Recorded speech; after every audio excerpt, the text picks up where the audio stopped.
You know, Firebirds are great. Third and fourth gens had those nifty pop-up headlights. The only thing else in any performance car stable that was like it was the Corvette.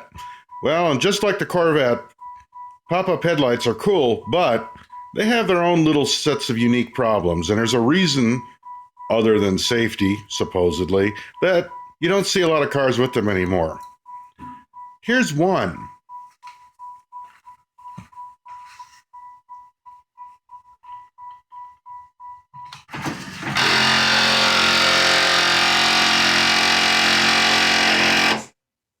Yeah, that's the problem. This is the sage-old, very well-known problem of Firebird pop-up headlights and the famous plastic pop-up gear that, in my case, has finally broken a tooth or something, at least when it's going down, and makes that terrible noise. We're going to try to fix that. All right, so the first thing we got to do is got to get this headlight up. Now, you could probably try to cheat it and turn on the light and then pull the power and all that off the side here, somewhere around here. But the best way to pull it up is just to use the little manual dial here. And just twist it. I believe it's, get out of the light, it's counterclockwise.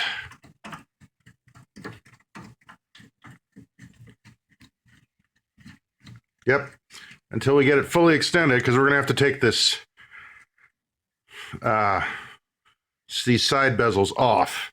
You can see the lights coming up. That's what these manual knobs are for, right there. And they usually have a little boot, this thing. What we're going to try to do is get this motor loose, take a look at it, and spin the gear 180 degrees. So we have a no-dollar fix here, hopefully. There we go. Now we've got the light extended. As you can see there. Manually done because the other one's still down. You got to get the shield off of the side here. And that's held on by 4 bolts that are just Phillips head bolts, at least on a 95. And that's what this is. These tiny little things. And it basically holds on this shield around the headlight. See, this thing goes on pretty much like that. Right there, pretty much. Just kind of fits on, and you just take the bolts out of the side here. You'll see them right there and there. There's 4 of them. Then, just for fun's sake, unclip this off of the body and take apart the connection, the power connection right here. And that frees up power from the motor, and that leaves you free to be able to go to the next step here. Okay, the next thing you need to do is you got to get this whole headlight assembly free from the motor down here. And the way to do that is you got to get the arm off of the motor. This one. And that's held on by a 10 millimeter bolt, which I've already loosened here. You can see right there, 10 millimeter, and a little bit of prying to get it loosened. Now, when you take this thing free, this thing off the shaft, what's going to happen is, well, this whole headlight assembly is going to drop. Like, watch. I'll take this free now because I got it free. Because I pried it, you see, the whole thing falls now. So now it's free. So we got to prop this up somehow, but we've got the arm free. So now we're free to try to get the motor off. So that's what we'll do next. See a little redneck engineering with the bungee cord to keep the light up. There you go. Luckily, that cord is just wide enough and long enough and works just great. So there you go. There's that little bit of redneck engineering. Huh. All right. Our objective is that. Believe me, you're going to thank me for not showing you the gruely, bloody details of getting this motor out. This is actually easier than, say, the 98 to 2002 Firebirds that have the bigger assembly. You got to take a lot more out. But this one, yeah, it's pretty freaking tight quarters in there. It comes out in here, in this area here. And you ain't got, it looks like you got, but you ain't got a lot of room to work, and you're always jamming your hand in something. But these are all 10 millimeter bolts. So my suggestion to you, bolts and nuts. These come through on the back side. This side, what I'm showing you, flipped up here. This is the side that actually faces into the body panel. And you see this is the shaft that actually rotates the headlight up and down. These are straight cut thread bolts. What that means is they're going to fight you all the way to the last thread getting them off. So be prepared. What I did was I actually took a ratchet and put it on the side that's closest towards the headlight, and I took a 10 millimeter, and it is a 10 millimeter open end wrench. If you have a box end or whatever, that'll work too, but I just ratcheted on it and basically move the bolt and not the nut, because it's easier. I actually have more room to move here than I have here, and loosened them. And it takes a while, and I'll tell you, I'm doing a lot of sweat right now, and it's because of those bolts. But now that we've got the motor free, we can actually start doing the work we want to do to try to fix this little problem of our noise. You can see we've got it broken free here. Just kind of work it carefully. You don't want to crack this cap. But just kind of work it, and it'll eventually pop. And we'll just take this off here, like so. There we go. And there we can see the gear. And the whole idea is to basically take this thing and turn it 180 out. But before we do that, let's take a look at the internals here. You see the flaw of the design. We have a metal gear, or a metal shaft, threaded shaft, with a nylon gear. Brilliant. And you can also see, there's the broken tooth. This is why it's not working. What we're going to try to do is turn this thing 180 out and see if we can fix our problem without having to buy a whole new motor. You see, as I put it down, it's actually popping this up. But we want to take note of the orientation, because we're going after 180, not 90 or something else. See, it only fits one way, and it kind of locks. So once that shaft is in there, once you pull it, you see it kind of locks. What we want to do is take this. Now it's locked there. I'll kind of push it and see if we can actually turn it to be the other orientation. Oh yeah, look at that broken tooth.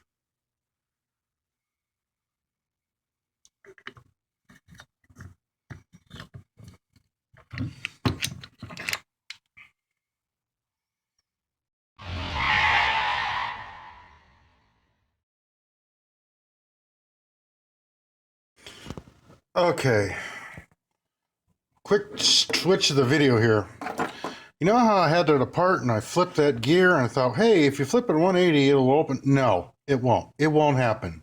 What I'm telling you right now is it does not work. Anybody who tells you a 4th gen Firebird 93 to 97, which means the 1st gen of the 4th gen front ends, you know, the single pop-up headlights, it don't work.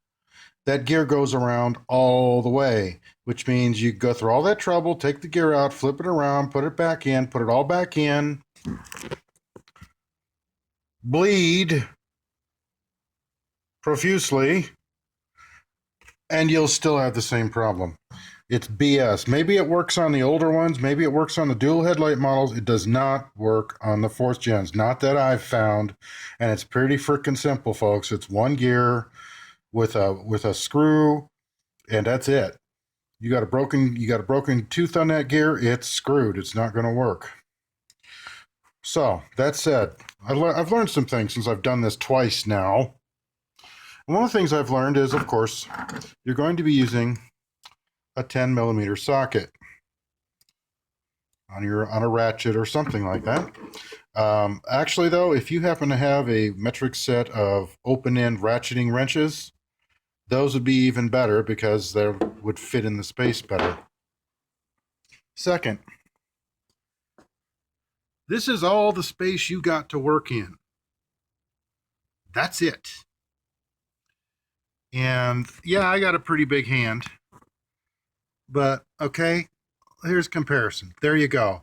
Motor sits right here. My hand's there. And look at all the nifty things there are to rip it to shreds. And of course, when you're trying to take bolts out, you're rubbing your hand on this. It's great. I have DNA all over this car. So, how do we move on from here?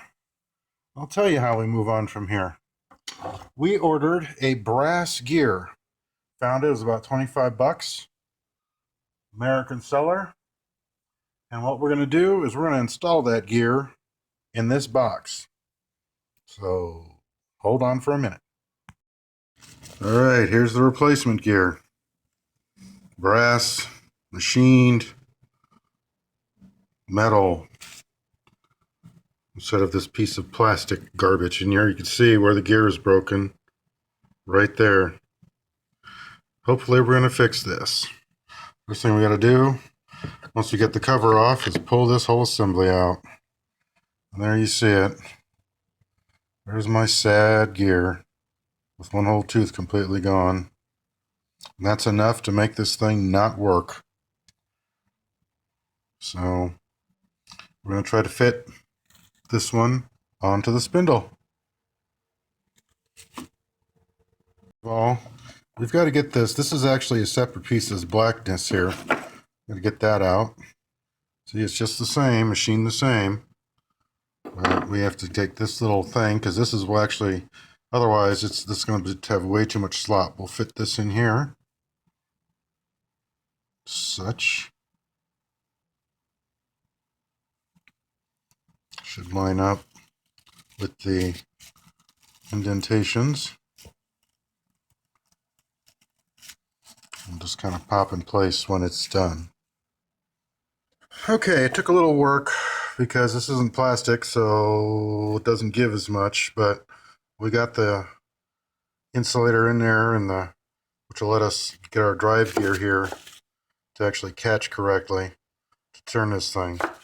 So let's assemble it back together. All right, we'll put a little grease on it. This is basically high temp wheel grease. Remember, we're doing metal to metal, not plastic to metal anymore, so we need to have a little bit of lubrication on this. I know that looks like a lot, but it's not really. I'll put a little tiny bit on the shaft here, and we'll be able to reassemble it. Now, one thing I'll note about reassembling, and you'll see this one's back together. Some people can get the cap to snap back on. Mine won't.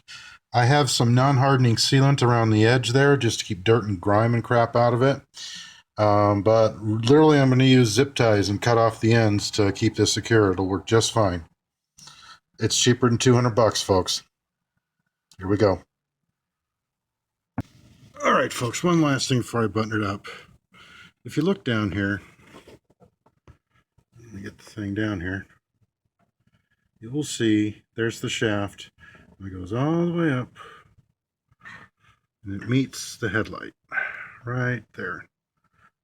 Slides into a little hole, right? Well, note the orientation when you put this thing back on. Like, see how this thing is? It's all the way up, and the bottom part is all the way down. It's not kicked back or anything like that. Make sure you get that right. Make sure it looks just like that when the headlight is fully extended. Because otherwise, if you put it on backwards, and you can put it on backwards, your headlight won't go down all the way. Test it by using the manual knob first, up and down, and see. Don't engage the motor with the electric. Always test with the manual knob first to see if it's working right. Other than that, let's button it up and see how she looks.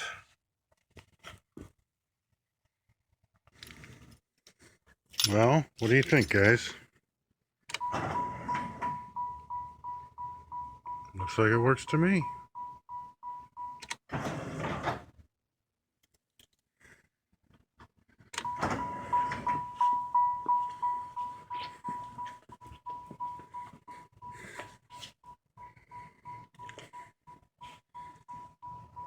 We're done.